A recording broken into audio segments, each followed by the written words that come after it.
네, 안녕하세요. 노무법인 예성의 김순주 노무사입니다.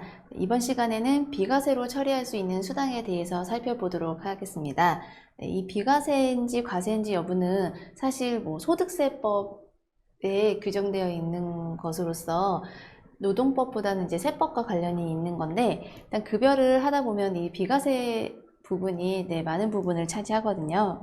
그래서 오늘은 이 비과세로 할 수 있는 수당들이 어떤 것들이 있는지, 그리고 이 비과세 수당과 관련된 이슈에 대해서 간단하게 살펴보도록 하겠습니다. 먼저 비과세 소득이란 뭔지부터 보시면, 비과세 소득이란 소득세법에 따라 정해진 항목에 대해서는 소득세가 부과되지 않는 소득을 의미하고요. 이 비과세 소득에 대해서는 4대 보험료도 부과하지 않습니다. 이 4대 보험료도 과세를 기준으로 부과를 하기 때문에 비과세 소득에 해당되면 소득세도 부과가 되지 않고 4대 보험료도 부과되지 않습니다. 회사에서 이제 많이 활용되는 비과세 종류를 살펴보면 식대가 있죠. 대표적으로 식대, 이제 식사, 기타 음식물을 제공하지 아니하는 근로자가 받는 월 10만 원 이하의 식사대를 의미하는데, 한도는 월 10만 원입니다. 이제 간혹 가다가 회사에서 보면 이제 구내 식당을 이용을 하거나 아니면 이제 법인카드로 점심 식사를 하는데 이제 또 따로 월 10만 원씩 식대를 비과세로 잡는 경우가 있는데요. 사실 원칙적으로 이런 경우에는 식사대 월 10만 원 비과세를 잡으시면 안 됩니다. 그 다음으로 이제 보육수당도 많이 활용하는 비과세 수당 중 하나인데요.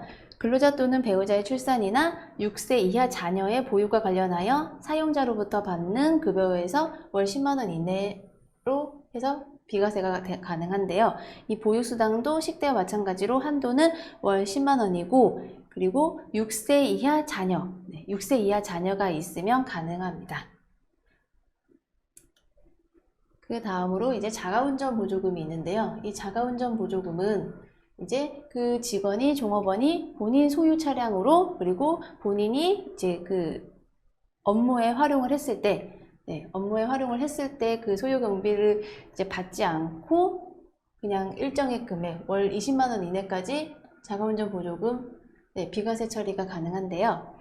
여기서 중요한 거는 본인 소유의 차량이어야 되고, 여기서 본인 소유의 차량이라고 할 때는 부부의 공동명의까지도 가능합니다. 그리고 이게 운전을 해서 사용자의 업무 수행에 이용을 해야 되는데 보통은, 그런데 이제 현실적으로는 이제 본인 소유의 차량이 있으면 자가운전 보조금 20만 원을 비과세로 잡아주는 경우가 많이 있습니다. 그 다음으로 이거는 많이 있지는 않은데 이제 연구수당이라고 해서 공장이 있는 이제 그런 연구소 그런 회사들에서 주로 비과세로 많이 잡는데요. 연구보조비, 연구활동비라고 해서 월 20만 원 이내까지, 월 한도 20만 원까지 비과세가 가능합니다. 이 비과세 수당과 관련해서 이슈가 있는 사항들을 간단히 살펴보면, 먼저 6세 이하 자녀를 둔 맞벌이 부부의 비과세 보육수당 적용이 부부 한 명만 가능한지 아니면 부부 둘 다 가능한지, 이 부분도 보면 이제 회원사 담당자분들이나 통화를 하다 보면 모르는 경우가 많이 있는데요. 이 경우 맞벌이 부부인 경우에 모두 가능합니다. 부부 둘 다 가능합니다. 6세 이하 자녀가 있다면 한쪽 부부 중에 한 명만 되는 게 아니라 부부 둘 다 소득자별로 적용이 가능합니다. 그 다음에 6세 이하 자녀가 여러 명인 경우에 각 한 명당 10만 원씩 비과세가 되는지 여부, 결론은 안 됩니다. 6세 이하 자녀 수와 관계없이 10만 원까지만 비과세가 적용이 됩니다. 그리고 이제 마지막으로 비과세 수당은 통상임금에서 제외된다고 생각하시는 분들이 정말 많더라고요. 그런데 비과세 수당과 통상임금은 개념 자체가 다릅니다. 통상임금은 근로자에게 정기적이고, 일단 통상임금은 노동법적인 개념이고, 이 비과세 수당은 아까 말씀드린 것처럼 세법상 개념인데, 이 통상임금의 개념은 근로자에게 정기적이고 일률적으로 소정근로 또는 총근로에 대해서 지급하기로 정한 시간급 금액, 일급 금액, 주급 금액, 월급 금액을 의미하는데, 그러니까 정기적으로 그리고 일률적으로 이렇게 소정근로, 근로한 거에 대해서 지급을 하는 게 통상임금이거든요. 그런데 비과세 소득은 일정 그 수당 중에 과세하지 않는 수당을 의미합니다. 그래서 전혀 다른 개념이기 때문에 비과세 소득이라고 해서 통상임금에 해당되지 않거나 그건 아닙니다.